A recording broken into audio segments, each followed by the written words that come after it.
You know, one of my spiritual teachers said to me, nothing of value will go in a linear transmission. Doesn't simply go from here to here, like message sent, message received, message understood, world corrected, all's well, bye-bye. That the communication process itself is alchemy. So I invite you to join me in that alchemy. And some of you who have heard me before, I give a sort of truth in lending statement to begin with. I'm confusing. Don't worry about it. You're conditioned generally in the West in your understanding of rhetoric, to go from the general to the specific, from the specific to the general. What's the point he's making? Let's get to the point, James. I need at least 10 points, you know. Well, I'm a Celt, right? And the Celts have a different rhetorical style. They say, okay, I'm going to make a point, but you know, on the way to the point, I'm going to take another place, another journey, because, and it's actually like the Arabic culture. If you can imagine American politicians pointed, speaking in the communication with Arabic politicians, you have this digression. You get to the place, but you know what we really want to check out is, are you real? Who are you? Who's your grandmother? You know, mine was Granny Breen. I'm going to tell you about Granny Breen. And so it's a zigzag, because the journey is as important as the point, right? And then in the Asiatic tradition, there's the great circle. Spring, summer, winter, fall, spring. You have to return. You have to get back to the once and future place you came from. So all that and more. I'm going to make a point now.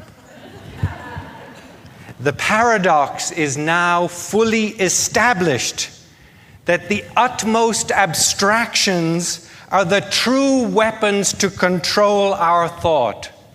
Want to hear that one again? That was Alfred North Whitehead. I get a point. The paradox is now fully established that the utmost abstractions are the true weapons to control our thought. We have created a world of abstractions. And so let's begin in what I call the cosmic sensorium.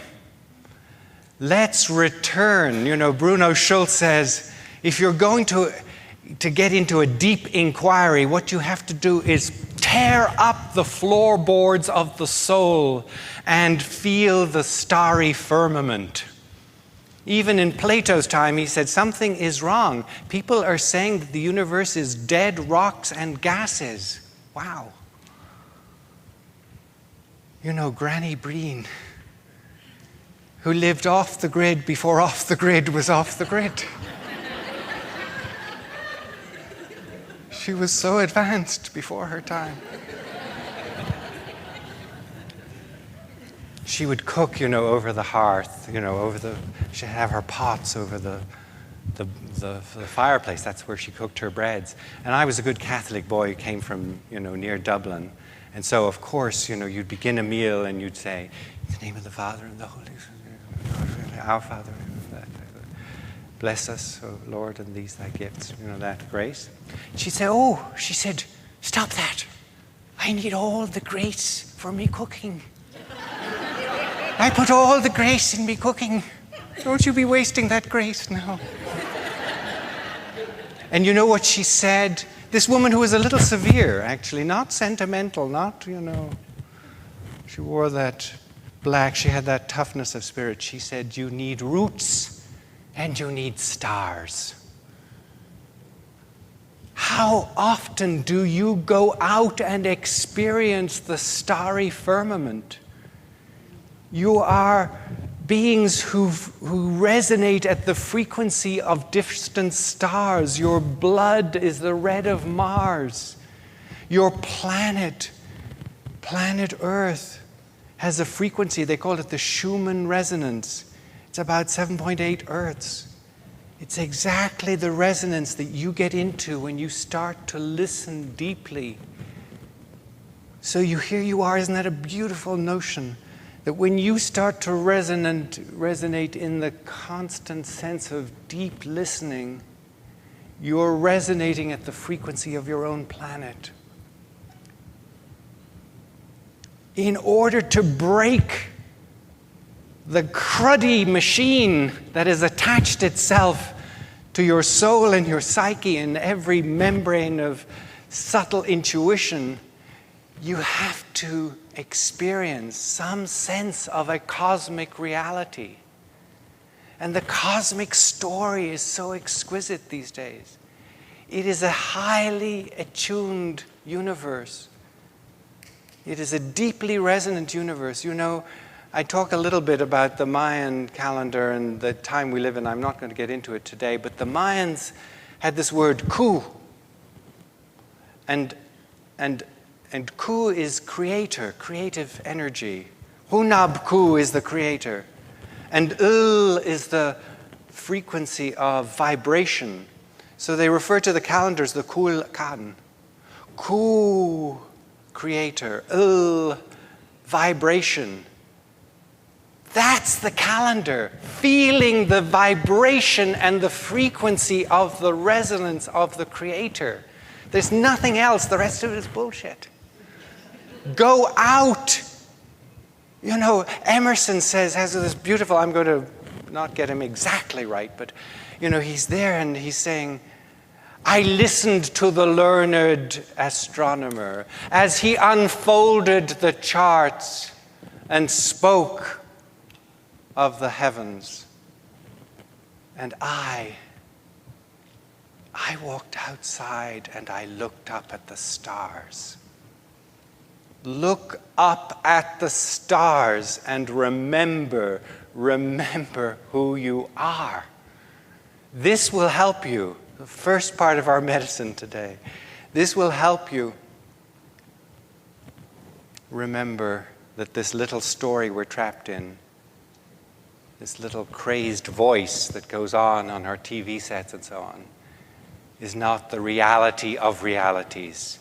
You know, Neil Douglas Klotz, when he translates the Aramaic Jesus, oh my God, it's so wonderful. Abun de Bashamaya Neth Kadesh Shamak. Now, translated to the Greek, this is, Our Father who art in heaven, hallowed be thy name. Through Klotz's maybe rich and wild interpretation of those words in the original Aramaic, it is, O Mother, Father of the cosmos. And the Shem, the word we call heaven, the Aramaic word is Bashamaya. Shem, the root, the central part of that is Shem. Shem is that frequency, he says, of sound and light. You know that astrophysicist meeting last year in Colorado said if you were to stand inside the corona of the sun, you know, not something you regularly do on a Saturday morning, but since we're standing in the fire of change, we're going to get inside the corona. And you know what they said, these astrophysicists? They said, it would be like hearing 1,000,000 church bells ringing. Whew. Shem.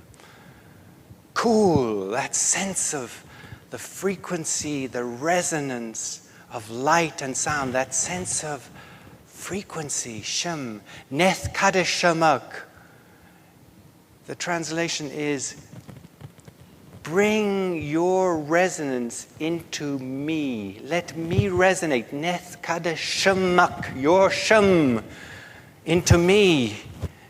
There's the original sense of cosmic reality. Bring that frequency of the whole story of the entire abundant creativity. We're now talking about the fact that the Big Bang was a Hollywood story, that you know, it was just the beginning of another universe.